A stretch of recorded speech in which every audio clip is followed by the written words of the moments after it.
Bonjour, bienvenue au projet de la CPTS Rieux-Lyon-Nord-La-Côtière. Tout d'abord, beaucoup doivent encore se demander mais qu'est-ce qu'une CPTS?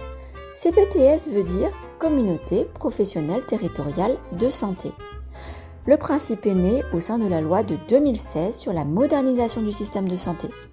Il s'agit en fait d'une nouvelle forme d'organisation entre professionnels. Communauté professionnelle car elle regroupe tous les acteurs autour de la santé, que ce soit les professions médicales, médico-sociales ou sociales. Une de ces caractéristiques est l'absence de hiérarchie de professionnels de santé. Médecins, pharmaciens, orthophonistes, audioprothésistes, kinés, tout le monde est au même niveau et chacun est libre de participer. L'objectif est un exercice coordonné à l'échelle du territoire défini. Le territoire choisi pour le moment c'est Rieux-la-Pape, Sathonay-Camp, Sathonay-Village et une partie de la côtière de l'Ain, Néron, Miribel, Bénaud, Saint-Maurice-de-Bénaud. Une CPTS doit remplir 3 missions principales, dites missions socles. Améliorer l'accès aux soins, notamment l'organisation des soins non programmés et l'accès aux médecins traitants. Améliorer le parcours du soin du patient, par exemple le lien entre la ville et l'hôpital. Et enfin, des actions de prévention, telles que l'activité physique, le dépistage des cancers. La CPTS doit donc développer des projets innovants et adaptés au territoire. Le soin est alors pensé selon une logique populationnelle et non plus centré sur la patientèle de chacun. Alors, comment créer une CPTS ? Tout d'abord, une CPTS est forcément de l'initiative d'un professionnel du territoire concerné. Dans notre cas, ce fut M. Bezin, infirmier libéral, et M. Alouche, pharmacien, qui ont lancé le projet. Ils ont informé l'ARS de leur initiative, puis mobilisé et réuni des personnes motivées afin d'écrire un pré-projet demandé par l'ARS.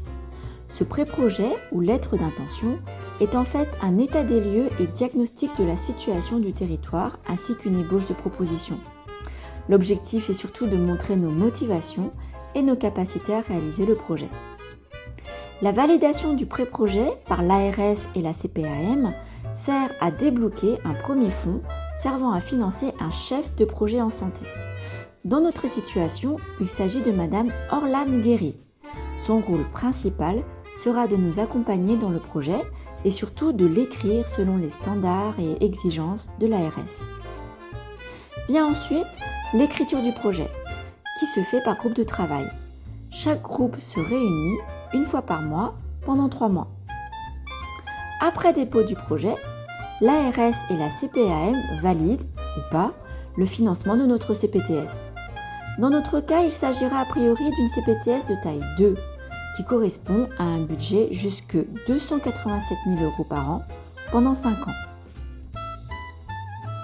Une fois validé, c'est pas fini. Il nous faudra signer avec l'ARS les ACI, ou accords conventionnels interprofessionnels.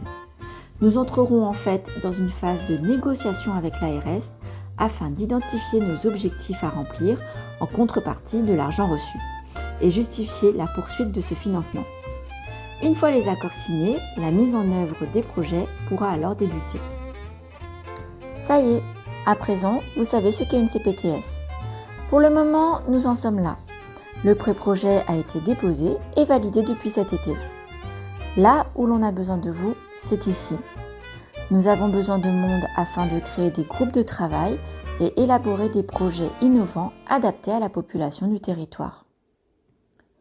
Et voilà, si vous souhaitez participer à un groupe de travail ou juste en savoir plus, nous vous donnons rendez-vous le jeudi 16 décembre à 19 h à l'espace Simone Veil. Merci et à bientôt.